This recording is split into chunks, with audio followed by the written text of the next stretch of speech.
Guys, it looks like the Ripple versus SEC case is finally drawing to a conclusion.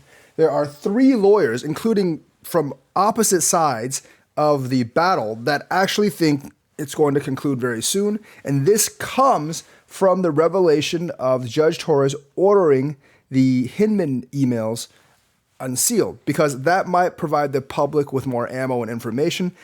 They say this means she's already made her decision. Now, since that judgment was actually in favor of Ripple, people are thinking that must be a Ripple favored judgment that's coming. That's not necessarily true. She might just want to get the ruling. She might actually just be signaling that she's ready to give the ruling, and that's why she's unsealing all these documents. Now, hopefully she rules in Ripple's favor. She might actually just let it go to trial, which I think is the most likely case. But this is a good break for all of us, because I think there's more chance that Judge Torres will actually rule in Ripple's favor than rule in the SEC's favor by the other smaller rulings she's been giving up to this point.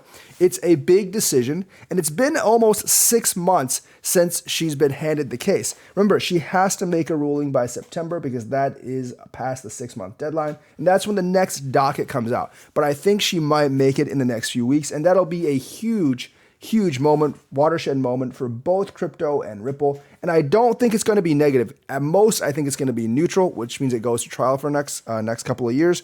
Or hopefully she rules in Ripple's favor and all this goes away. Because if she rules in Ripple's favor, those Hinman documents come out, I think the SEC will be completely crippled in terms of its ability to sue other cryptos. The other news is, banking on this, Ripple has actually introduced its CBDC platform. Now, Ripple has had the ability to make CBDCs for various countries, and they signed deals with small countries like Bhutan and that one small country in the Caribbean, I believe.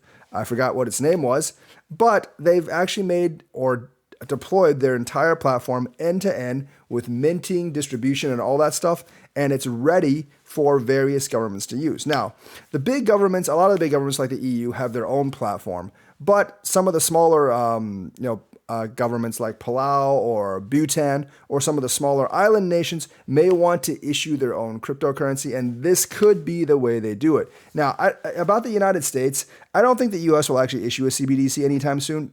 We have various states like Florida, North Carolina, I believe, and I think several other states are going to follow suit in not allowing the CBDC because of privacy and security reasons.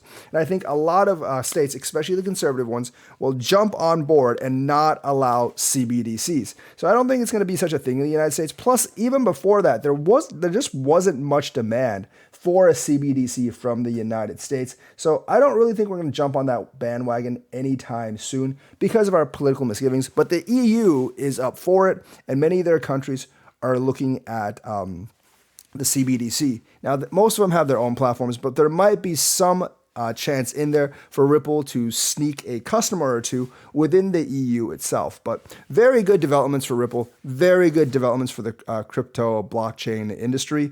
And I believe this will come out positive for all of us in the long run. So that's the news for today. Let me know what you think. Like and subscribe, hit that bell notifications button. Thank you and have a nice day.